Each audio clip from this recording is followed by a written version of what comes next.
Three basic principles of the ecosphere can be understood by following the element nitrogen as it moves through living things and the three non-living realms of the ecosphere in the nitrogen cycle.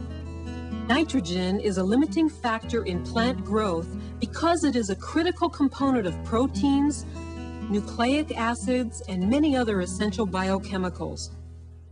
Air is mostly nitrogen, and yet nitrogen in its atmospheric form is unusable to plants. To be used by plants, it must be supplied in a fixed or combined form as either ammonia or nitrate ions.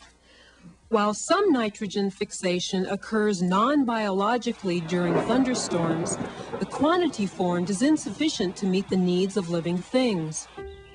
Instead, nearly all nitrogen fixation is performed by tiny bacteria living in the root nodules of a certain variety of plants called legumes, like these wild sweet peas.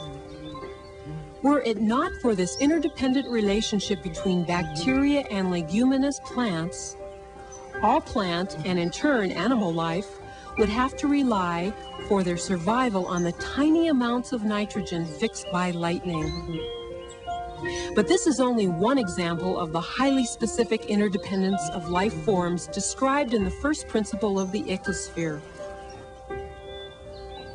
Fixed nitrogen is made available to non-leguminous plants by passing through the bodies of grazing animals who eat legumes, such as clover and alfalfa.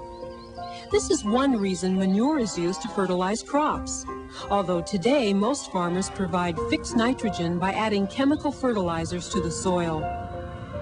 The final link of the nitrogen cycle is carried out in the soil by special denitrifying bacteria whose task it is to release fixed nitrogen back into the atmosphere.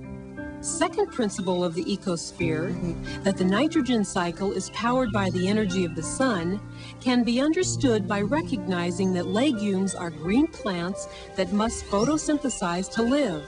So ultimately, it is the sun's energy which is used to assimilate fixed nitrogen into their tissues.